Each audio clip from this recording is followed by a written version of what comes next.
नमस्कार, आप सभी का स्वागत है सीएचएस स्टडी कैपिटल के इस यूट्यूब चैनल पर। और आज के इस वीडियो में मैं बात करने वाला हूं कि ये जो नया बुलेटिन आया है सीएचएस 2024 का इंफॉर्मेशन बुलेटिन, उसमें 2023 के कंपैरिजन में इस बार क्या क्या बदलाव हुए हैं। कुछ मेजर चेंजेस हैं और कुछ ऐसे चेंजेस हैं जो कि सीएचएस इतिहास में पहली बार है, तो उन सबकी बात करेंगे इस वीडियो में। वीडियो में आगे बढ़े इससे पहले आप इस चैनल को सब्सक्राइब कर लीजिएगा, वीडियो को लाइक कर दीजिएगा और ये चैनल जो है, स्पेसिफिक वीडियो नहीं, मैं चैनल की बात कर रहा हूं, शेयर कर दीजिए उन सभी दोस्तों तक, उन सभी अपने रिलेटिव्स तक जो सीएचएस एंट्रेंस एग्जाम की तैयारी करना चाहते हैं। क्योंकि सीएचएस इतिहास में जैसे ये बदलाव पहली बार है, लेकिन सीएचएस इतिहास में हम लोग स्टडी कैपिटल नंबर 1 पे हैं और ये नंबर 1 पे 2-4 वर्षों की मेहनत हमें लेके आई है और लगातार हर साल मैक्सिमम से मैक्सिमम सिलेक्शन हम लोग दे रहे हैं। उसी का प्यार है जो बच्चे लगातार हमें दे रहे हैं। तो वीडियो में आगे बढ़ते हैं और बताते हैं कि 9th और 11th में क्या क्या बदलाव हुए हैं। और 6 का एंट्रेंस एग्जाम तो इस बार ही नहीं हो रहा है, लेकिन इसके लिए भी अभी हम लोग बात रखेंगे। ठीक है, हम लोग पूरी कोशिश करेंगे कि 6 का भी एंट्रेंस एग्जाम हो, क्योंकि कहीं ना कहीं अगर लॉटरी एग्जाम से एडमिशन होता है तो कुछ ऐसे भी बच्चे आ जाते हैं, बिलो एवरेज बच्चों का एडमिशन हो जाता है और जो अच्छे खासे पढ़ने लिखने वाले बच्चे रहते हैं उनका एडमिशन नहीं हो पाता है। ठीक है, तो ये होता है, आगे चल के यही बच्चे हैं जो कि 8th में पहुंचते हैं, 9th में पहुंचते हैं और उनके अंदर वो कैपेबिलिटीज नहीं रह पाती है और सीएचएस का जो लेवल है वो डाउन होता चला आता है।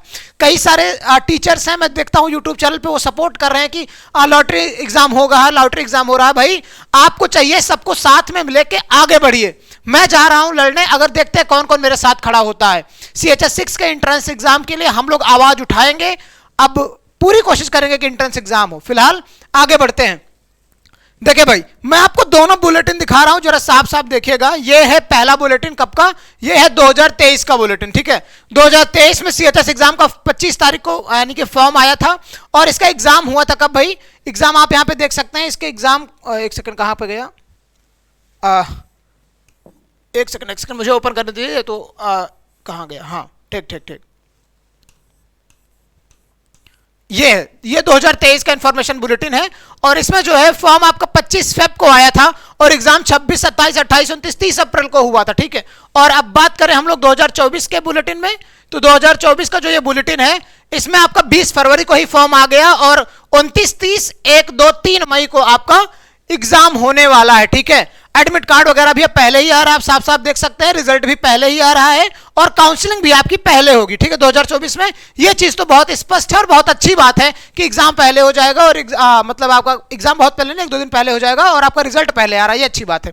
ठीक है, चलिए आगे अगर हम लोग बढ़ते हैं तो हम लोग चलते हैं सब्जेक्ट में, देखते हैं क्या क्या बदलाव हुआ है। सब्जेक्ट का क्या कहा था भाई, देखते हैं पहले। हाँ, ये विद्यालय के बारे में मैं बता दूं कि भाई डॉक्टर एनी बेसेंट ने 1898 में स्थापित किया था सीएचएस स्कूल को, सेंट्रल हिंदू स्कूल को।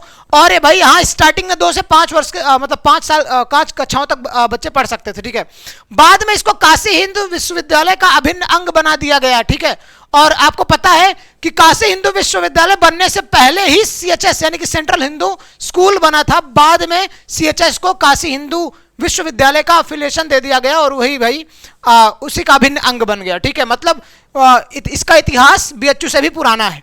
अब देखिए इसमें क्या है, वार्षिक अर्हता यानी कि एलिजिबिलिटी क्या है भाई, कि किसी भी मान्यता प्राप्त संस्थान से 8th उत्तीर्ण हो और 31 मार्च को अभ्यर्थी की आयु 13 वर्ष से 15 वर्ष हो, अर्थात जन्म तिथि 31/3/2009 से पहले या 31/3/2011 के बाद की नहीं होनी चाहिए। ठीक है, अब यही 2023 में अगर हम लोग देखें वार्षिक अर्हताएं में यानी कि एलिजिबिलिटी क्राइटेरिया में, तो एलिजिबिलिटी क्राइटेरिया में साफ साफ स्पष्ट रूप से लिखा हुआ है, क्या लिखा हुआ भाई, कि अभ्यर्थी किसी मान्यता प्राप्त विद्यालय से कक्षा 8 उत्तीर्ण हो तथा 30 सितंबर 2023 को अभ्यर्थी की आयु 13 वर्ष से 15 वर्ष हो। समझिए बदलाव यह है कि पिछली बार 2023 में यह सितंबर तक था, यानी कि 30 सितंबर से 30 सितंबर तक था, यानी कि 30 सितंबर से 30 सितंबर 2009 से 2010 तक था।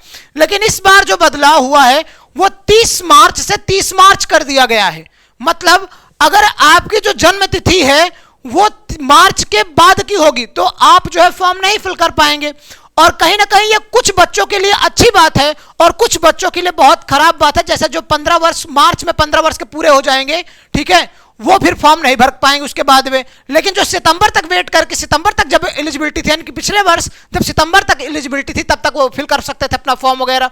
लेकिन अभी भी उनके लिए क्या है कि मार्च अभी नहीं है, तो मार्च से पहले ही आपका फॉर्म फिल हो रहा है तो आप फिल कर सकते हैं, ठीक है। लेकिन काउंसलिंग में ये लोग दिक्कत कर सकते हैं, ठीक है, स्पष्ट रूप से।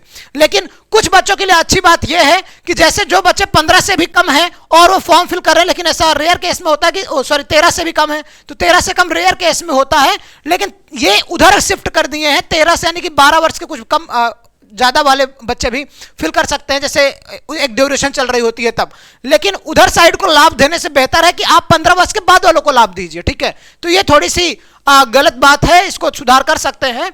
और यहां पे जो है 11th में भी यही है कि भाई 30/9/2025 के पहले का नहीं होना चाहिए, ठीक है। यहां पे भी क्या है भाई 30/9/2025 इसमें है, और यहां पे 30 मार्च 2025 कर दिया गया, ठीक है। 30 जनवरी फरवरी मार्च तीसरा महीना, ठीक है, ये कर दिया गया है। तो ये चीज है, इसके लिए हम लोग CHS के एडमिनिस्ट्रेशन से बात करने वाले हैं बहुत जल्द।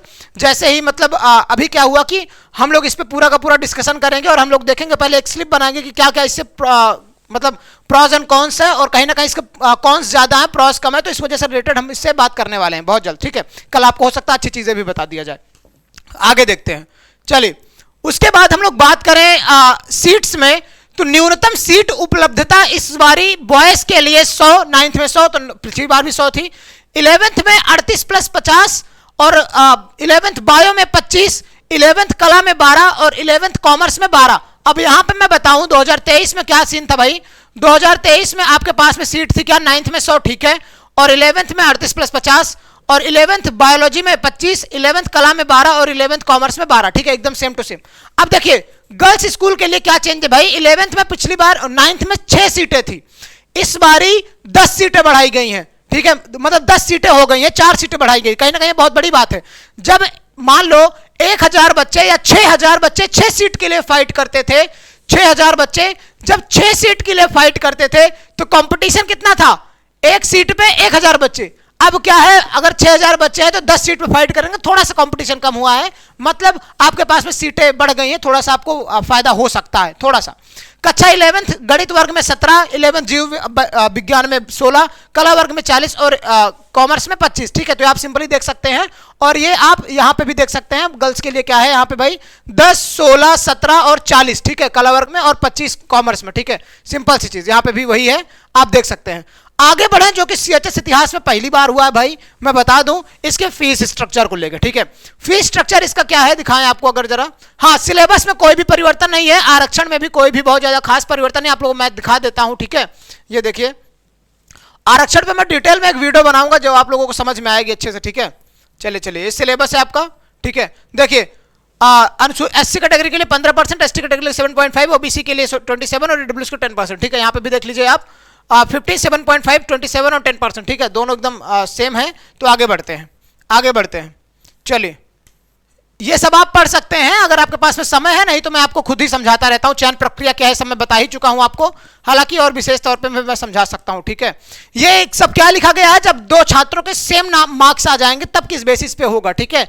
तो आपको ये समझाया जाएगा बहुत विशेष तौर पे, और मैं पिछली वीडियोज में समझा भी चुका हूं, आप वहां पे जाके देख भी सकते हैं। चलिए फिलहाल फीस पे चल लेते हैं, फीस पे चल लेते हैं। ओके ओके ओके ओके, चलिए चलिए। ये क्या है भाई, आवेदन पत्र प्रोसेसिंग, यानी कि प्रवेश परीक्षा शुल्क।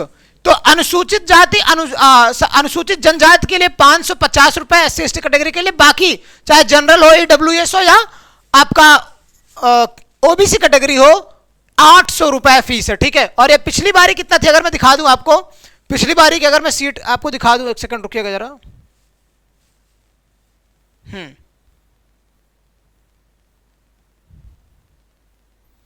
क्या हुआ भाई, आगे चला गया कि पीछे चला गया? हाँ ये है, चलिए। पिछली बारी और इस बारी में भाई डिफरेंस क्या है, देखो पिछली बारी में स्लिप लगा के यहां पे चिपकाया गया था रुपीज रुपीज रुपीज, देखो भाई परिवर्तन कितना है, ये 550 और 800, यानी कि आपके लिए जो है 50 रुपए की बढ़ियता कर दी गई है, ठीक है। तो ये है भाई। और दूसरी चीज CHS में 9th में सीट कई बार नहीं बढ़ती थी, इस बार 10 सीट हुई है, हो सकता है पिछली बार और बढ़े। लेकिन एक चीज मैं बता दूं, 6 का एंट्रेंस होना चाहिए, ठीक है। आप लोग भी सहमत हो तो कमेंट बॉक्स में कमेंट करिएगा। और स्टडी कैपिटल पे आपको पढ़ के कैसा लगता है और इंफॉर्मेशन लेके कैसा लगता है वो जरूर बताइएगा। और सारी की सारी चीजें मैं आपको टाइमली पहुंचा रहा हूं। ये भले ही आपकी फीस थोड़ी ज्यादा है, मतलब इस बार बहुत ज्यादा तो नहीं है, 50 रुपए का डिफरेंस है, लेकिन हाँ ये महंगाई को देखते हुए भी किया जा सकता है, क्योंकि आजकल हर चीजें कॉस्टली होती जा रही है, तो 50 रुपए is not a very big thing. और आपके फीस स्ट्रक्चर जो है सीएचएस में बहुत सस्ता है, और इसमें आपको लिखा भी गया है, मेंशन भी किया गया है, काउंसलिंग में भी आपको मेंशन करके बताया जाएगा। बहुत सस्ती फीस है यार यहाँ की, आपको ये 800 रुपए नहीं दिक्कत होनी चाहिए। एप्लीकेशन फॉर्म फिल करिए और अपना एडमिशन मतलब एग्जाम दीजिए और अच्छे से अपना एडमिशन लीजिए, ठीक है। तो इस वीडियो में बस इतना ही। Wish all the very best. और बताइएगा कि कौन से टॉपिक आपको नहीं समझ में आया, मैं आपको डिटेल में समझाने वाला हूं। पढ़ाई करते रहिए और आगे बढ़ते रहिए। और स्टडी कैपिटल के इस यूट्यूब चैनल को जरूर सब्सक्राइब करिएगा और हमारा ऐप को डाउनलोड करिए। वहां से अगर आप पेड कोर्स पढ़ना चाहते हैं, पेड कोर्स में जुड़ना चाहते हैं, तो आप जुड़ सकते हैं। हमारे पास में रिकॉर्डेड बैच भी अवेलेबल है, that is of cost 999 rupees. और हमारे पास में live plus recorded class plus notes PDF सब कुछ अवेलेबल है एट कॉस्ट 2499, ठीक है। 2500 रुपए में पूरा का पूरा लाइव रिकॉर्डिंग नोट्स पीडीएफ सब कुछ अवेलेबल है, टेस्ट सीरीज। और ऑफ प्राइस 999 में आपको रिकॉर्डेड लेक्चर्स और सम लाइव, कुछ लाइव आपको मिलेंगे रिकॉर्डेड लेक्चर्स में भी, और साथ में आपको नोट्स डीपीपी टेस्ट सीरीज सब कुछ मिल रहा है 999 रुपए में, ठीक है। तो जाके आप वहां से एनरोल कर सकते हैं। सीएचएस जानवी कैपिटल हमारे ऐप का नाम है, ठीक है। Bye bye.